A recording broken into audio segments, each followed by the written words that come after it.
By late 2025, the Indianapolis Colts were a legitimate powerhouse, sitting at 8-2 and looking like a Super Bowl favorite. But everything changed during Week 14 against the Jaguars. Quarterback Daniel Jones suffered a devastating double injury, a torn Achilles and a hairline fracture in his opposite leg. Without their starter, the team fell apart.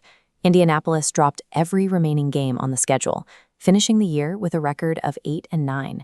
That breakdown reset the franchise clock, turning a Super Bowl window into an immediate rebuilding crisis. Over the winter, the front office doubled down on Jones, handing him a 2-year, $88 million extension. To make the numbers work, they traded his reliable safety valve, Michael Pittman Jr., to Pittsburgh. In his place, the team bet $114 million on an extension for Alec Pierce, expecting the deep threat to emerge as a true number one receiver. That plan stalled in March when Pierce underwent a cleanup surgery on his ankle. As August training camp began, he was still unable to practice. The Colts entered the late summer with a quarterback learning to trust his legs and no reliable primary receiver, creating a massive void in the center of their offensive scheme. Jones spent the spring and summer on an aggressive rehab timeline, eventually earning full medical clearance for 11-on-11 drills.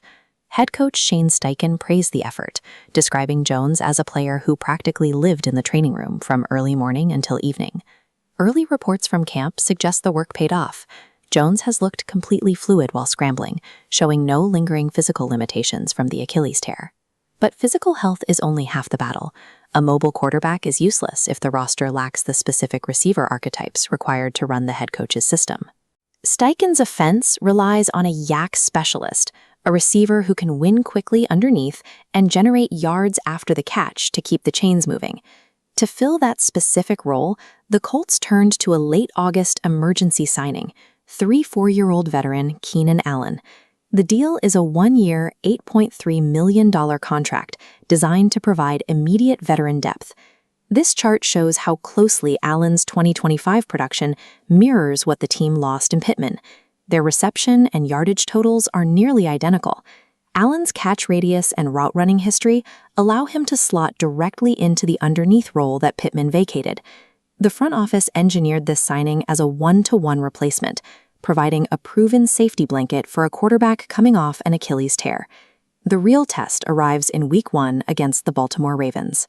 Because Jones sat out the preseason, this opener will be his first time testing his leg in a live game and his first time throwing to Allen under pressure. If Alec Pierce isn't ready and has to start the season on injured reserve, Allen and the younger receivers will have to carry the entire passing load themselves. But if Pierce is healthy, he can stretch the defense vertically while Allen works the intermediate routes, giving the Colts a multi-layer attack. The success of the season hinges on whether this makeshift chemistry can click the moment the ball is snapped. The Indianapolis front office is choosing to aggressively patch roster holes rather than punting on the 2026 season. Signing Keenan Allen doesn't change Alec Pierce's long-term standing with the team. It simply provides a bridge to save Daniel Jones's present. So how do you expect this reactive offensive roster to perform when the games actually start to count?